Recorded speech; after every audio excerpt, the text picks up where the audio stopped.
We are down to our last two awesome and very rich entries. And I think you already know who they are. It's just a matter of knowing who's top two and who's ang pinaka. Pasok sa number 2, Maine Mendoza!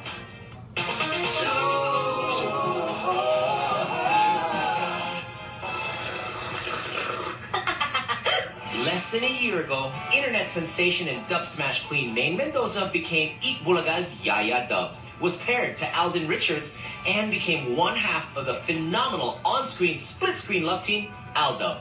Phenomenal si Maine Mendoza. Nag-audition yan June of last year. Wala pang isang taon siya. And look at where she is right now. Ang galing how she personified herself, how she packaged herself in social media. And then, cute pa siya, diba? And again, you know, she has this very endearing look that crosses all social classes. I mean, pwede siyang gawing yaya, pero actually, pwede rin siyang gawing super social, diba? She's, you know, she can do all that stuff, you know, contortionist facial expressions. So you can really make her do anything. It is the endorsement story of the year, of 2015 and 2016, no? Practically unknown, discovered. That's the story of the Filipina, you know? May talent, na bata, na-discover, ayun na, big stage. That's what the Filipinos see with Maine Mendoza. That's why she's working. The Aldub love team's popularity became so big and was unheard of in Philippine TV history, so Maine Mendoza's face is literally everywhere. How did she do it? In less than a year, Maine got a whopping 29 commercial endorsements for a fast food chain. And then, di ko alam na dadating ka. Cleaning bleach. Astringent. Shampoo. Sanitary napkin, and the list goes on.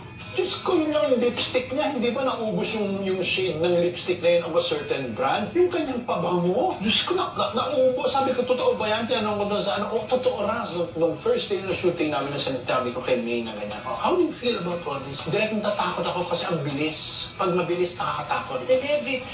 Hindi pa rin ako makapaniwala. She's one half of a big love team, Aldub. I think she's a stronger of the two as an endorser. I mean, syempre, Maine, girl, no? But I think Maine has a stronger following. I don't know if that's the real statistic. She has a broader appeal. What makes Maine an effective product endorser? Number 1, maganda siya pero hindi siya gandang movie star. Yung ganda niya is ganda ng isang tunay na tao. And number 2, yung ganda niya sa personalidad niya. She has a very striking personality. Number 3 is that hindi mo siya nag-aartista para buhayin niya ang pamilya niya at saka para iangat ang estado ng aking angkan. Mayaman siya. Number 4, adjustable siya sa tao. Gusto siya ng tao dahil totoo siya. Dahil na hindi siya laking showbiz, wala siyang kapekan ng showbiz. Saka number 5, alam mo, mapagkumbabay ang tao niyan. She can adjust to everybody. She's like a chameleon. She can adapt to the audience. Kung kausap niya, you interview her in a, you know, business talk show, she can talk the talk. If you want her to be kwela and to make patawa, to do comedy, she can do it. You know, she can pretty much do a lot of things with her character. Kung may sikat, kunin mo endorser. No, that makes sense. That's logical. It's okay. But there is also the idea of longevity. Doon ako hindi pa sure. I love Maine Mendoza. I love Alden Richards as artista, and then now as endorsers, I still have to see how long the bandwagon will last. Hindi siya prefab, hindi siya produkto ng marketing. She is a discovery. At alam ng tao, nasisense ng tao na totoo ito. Hindi ito binihisan, hindi ito diniscover at tinuruan. I see is what she really is. And that matters a lot in advertising. Honestly, you cannot fake that. Now, how long will it last? God knows. It's not only for her to determine, it's the people handling her.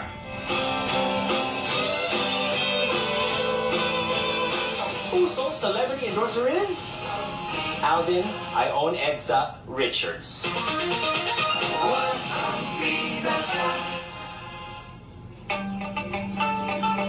Alden has been in showbiz for a few years already, yet nothing prepared him for the superstardom that came his way last year via the Aldub phenomena. Aldub Nation! Si Alden is yung gusto mong kaibiganin. Una-una kasi napaka-decenteng tao niya. Ang dating niya sa is such a gentleman. Si Alden, walang angas niya, mabait ang dating niya. At alam ng tao na pag tinignan mo si Alden, may kwento rin siya behind him na all the years na nag-struggle siya bago niya na-achieve yung fame na nasa kanya na ngayon. Very well-mannered. You know, he's the type of boy na you would want your daughter to date. Yung ganon. Yung talagang packaged in every way. Not only is he very good looking, he seems like a good boy, he's got his values about him, well brought up, well spoken. It radiates from your personality. You can see that Alden is willing to do anything to help out. No, that's what I think Alden's appeal. Especially for example, yung tita ko talagang magpapakamatay para kay Alden, no? Again, yung puso niya, nakikita mo na mabait na tao to si Alden. So when you see an artista, when you see a talent, am I drawn to that person? That's what makes endorsers work, and that's how you should choose endorsers. As one half of the phenomenal album, Alden also got a slew of commercial endorsements and more.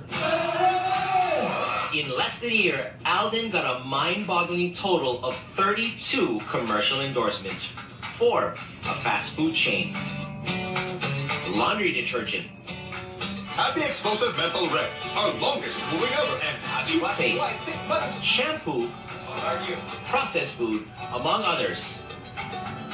May mga produkto na siya lang at may mga produkto kasama niya si Maine. Pero yung mga produktong kanya lang, makikita mo na may branding na rin tungkol sa pagkatao. Ang kanyang image ngayon is like another Ryan Agoncillo na image na isang dissenting tao, isang dissenting lalaki na edukado. You can't take that away. I mean, it's really the team that broke these records. And on his own now, syempre, now separately, they will still be successful endorsers on their own. I'm happy for Alden na-discover na okay pala siya, pogi pala siya, may hatak pala siya sa tao. I think Alden is an effective endorser. And you can almost be sure that Alden is a humble person. So what makes Alden a shoo-in as our ang pinaka? Mukhang mayaman si Alden, di ba? Pero nakakalambalago na siya. Hindi mo you get the irony, okay? Irambang mo yan sa Rockwell, irambang mo yan sa Shangri-La Blend. Pero irambang mo rin yan sa mga kasuot-suotan ng Laguna, okay? Blend pa rin siya. Yun nga lang, threatening yung apina. I think, obviously, hindi natin matatanggal na pagluwa ko talaga. Napaka-cute talaga ni Alden. So, even to older women, even to men, to kids, to, you know, to married people, you cannot deny how cute he is. Yung cute, hindi yung wow, Adonis or whatever, but more of the cute with the dimple and all that. Ipakita lang yung dimples na benta na siya eh. Yung isa-isa niyang dimple, pakita lang na yun, bebenta na siya. And that matters a lot kasi matagal nang walang ganon. To me, the true test of an artista endorser, that is the true test. Yung hindi ka nagsasawa sa kanila.